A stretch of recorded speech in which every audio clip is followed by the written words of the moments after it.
Hello friends, welcome back to my channel.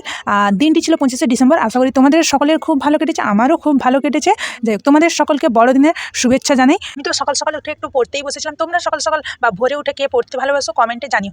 আর এখন একটু বেলাই হয়ে গেছে, দেখতেই পাচ্ছ কটা বাজে। ওই টাইমটা তোমাদের সাথে শেয়ার করলাম, কারণ এতক্ষণে আমার বাড়ির একজন সদস্যের ঘুম ভেঙেছে। ঠিক আছে, সকলেই উঠে গেছে, শুধু উনিই উঠেছেন এই টাইমে। এই যে উঠে দিয়ে দাঁত ফাঁত ব্রাশ করে এতক্ষণে ফ্রেশ হয়ে ডিরেক্ট আমার কাছে এলেন। কেন না দিদি, তুই আজকে 25শে ডিসেম্বর বাড়িতে আছিস, ভালো কথা, কিন্তু কথা হচ্ছে আজকে তোর সৌভাগ্য, কিন্তু তুই তাতেও পড়তে বসেছিস। তোর জন্য শেষে আমাকেও বাগান শুনতে হবে। কেন না তুই পড়তে বসেছিস, আমি পড়তে বসিনি, এই কারণে। যাই হোক, এই যাতায়াতে খুনসুটি চলতেই থাকে আমাদের দুই বোনের। যাই হোক, তারপরে কি হলো সেটা তোমাদের সাথে শেয়ার করছি। আমি আমার পড়ার কাজ শেষ করলাম। পড়ার কাজ শেষ করে উঠে সকাল সকাল ঠান্ডা ঠান্ডা ওয়েদার, এত শীতের মধ্যেও কোনো রকমে চানটা করে নিলাম। ঠিক আছে, চান ফান করে এসে ওই মুখে ক্রিম ফ্রিম একটু মেখে নিয়েছিলাম। এমনিতেই ঠান্ডাতে সবাই জানো যে যার হাত পা। যাই হোক, যদি আমি এইসব আমার মুখে মাখামাখির কাজ, চান ফান করার কাজ এইসব শেষ করে চুল ফুল বেঁধে একদম মানে চিরুনি ফিরুনি করে একদম রেডি দিয়ে কী করলাম, তখন প্রায় বাজে 10:30 নাগাদ। তখন আমি সকালের খাওয়াটা খাবো। বোন ফটাং করে এসে বলছে, দিদি আমার চুলটা একটু বেঁধে দিবি।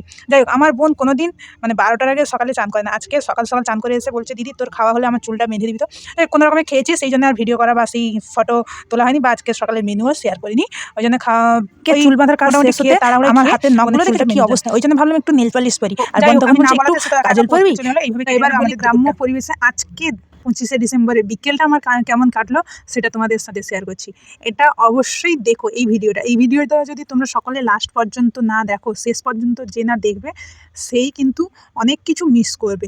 তাই আমার এই ভিডিওটা শেষ পর্যন্ত দেখবে।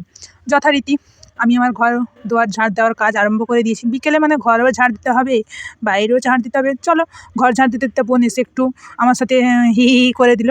এবার আমার ঘর ঝাড় দেওয়া হয়ে গেল তার মাঝখানে। এবার তারপরে উঠোনটা ঝাড় দিচ্ছিলাম।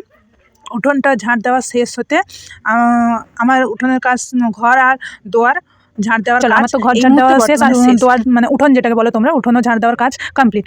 এরপরে দরজা লাগিয়ে মানে ঘরের দরজা লাগিয়ে এবার বাইরে ঝাড় দিতে হবে। তাই দরজা লাগালাম। দরজা লাগাতে গিয়ে দেখছি একদিকে ওইখানে যে রান্নাঘরটা আছে আমাদের, ওইখানে দেখছি ছোলা ভেজানো আছে। তো আমার ভালোই লাগে, সেহেতু আমি খেয়ে নিলাম এক মুঠো ছোলা, যেহেতু কাঁচা ছোলা ভেজানো ছিল। এবার এই দেখো, এই যে বাইরটা দেখছো, এইটা পুরোটা ঝাড় পড়বে। ঠিক আছে, আমি যথারীতি ঝাড়ু হাতে শুরু করে দিলাম আমার কাজ, শিল্পকলা। ঠিক আছে, এখানে অবশ্য যতটা তাড়াহুড়া বা যতটা আমার এই বাইরে ঝাড় দেওয়ার কাজ শেষ করে যথারীতি তাড়াতাড়ি একটু দ্রুতভাবে ঝাড় দিই। ঠিক আছে, এটা কিন্তু আমি টান করেছি। ঝাড় দেওয়ার পর আমি হাত পা ধুয়ে এলাম, ফ্রেশ হয়ে এলাম। ঠিক আছে, ফ্রেশ হয়ে এসে কী করবে, এই যে সরষের তেল দেখছো, এটা আমি হাত পায়ে নিয়ে মেখেছিলাম। কারণ সিরিয়াসলি শীতকালে এই যে ক্রিম ফ্রিম তোমাদের সাথে শেয়ার করি না, মাখলেই আমার ঠান্ডা লেগে যায়। সেহেতু আমি আমার নিজের সুস্থতার জন্য সরষের তেল, আমার কাজকর্ম আগে একটা ভিডিওতে বলেছিলাম, পুরো রেডি, ঠান্ডাতে চাদর ফাদর মুড়ি দিয়ে দিয়েছি। আর আজকের মতো ভিডিওটা এখানেই শেষ করছি। রাতের খাবার কি হচ্ছে পরে শেয়ার করছি। টাটা। আর তোমরা সাবস্ক্রাইব করতে ভুলবে না।